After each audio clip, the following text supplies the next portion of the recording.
The gentleman from New York is recognized. Yeah, I'm happy to yield 5 minutes to the gentleman from Kentucky and the sponsor of this important resolution, the Honorable Representative Thomas Masi. Gentleman from Kentucky is recognized. I thank the gentleman from New York. Mr. Speaker, James Madison wrote to Thomas Jefferson in 1789, "The Constitution supposes what the history of all governments demonstrates, that the executive branch of power is the most interested in war and most prone to it. It has accordingly, with studied care, vested the question of war in the legislature. The Constitution is clear. Article 1, Section 8, Clause 11 of our Constitution provides Congress initiatory powers of war.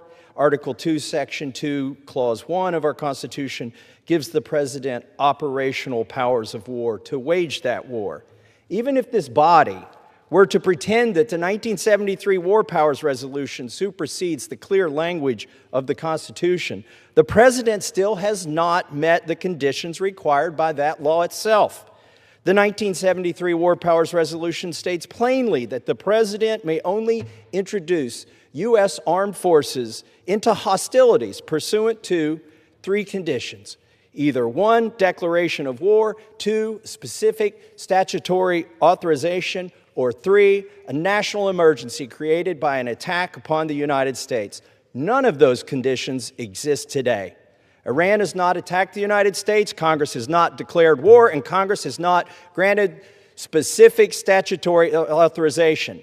Beyond the constitutional question, here lies an even more important one. Why are we going to war with Iran? We owe our military service members a clear mission. And American families in my district want to know how this is going to help them pay for groceries. How does this make them any safer in their schools or in their neighborhoods? How does this help them pay for housing? Have we learned nothing from the laundry list of wars and regime change experiments we sparked across the Middle East that have racked up a total of at least $8 trillion of debt in Iraq, Libya, Syria, Afghanistan? A sustained war with Iran will not stabilize the region. It's already ignited the region. It will radicalize new generations of terrorists, and it will send more swarms of refugees into Europe and the United States.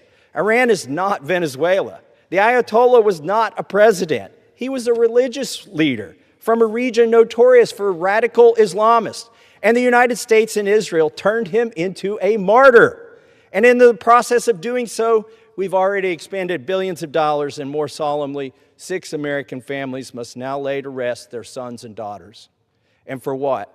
This administration can't even give us a straight answer as to why we launched this preemptive war.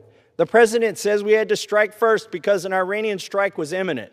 Meanwhile, the Department of Defense conceded there was no evidence of an imminent Iranian strike.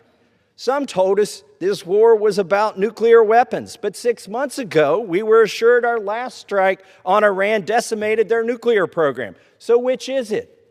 I think the most candid answer came from the Secretary of State, who told the press that Israel forced our hand and dragged us into this war again.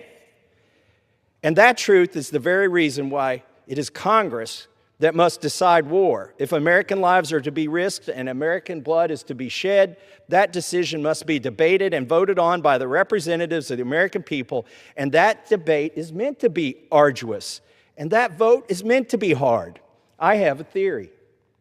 I think my colleagues don't want to go on record because we have a terrible track record of meddling in the Middle East. They don't want their name associated with this when it doesn't turn out well. But Congress cannot be bothered with its constitutional duty because for many in this chamber, it's easier to simply allow someone else's sons and daughters to be sent to combat without their vote.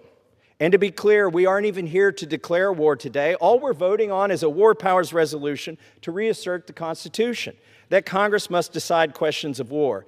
And if Congress wants war, then the Speaker should hold a vote to declare it. Some say Congress authorizes war when we pay for it, when we pass the budget bill. Here's the problem. We haven't taken on the hard work of defining the mission for our sons and daughters who are going to fight. That's not in the budget bill. It never is.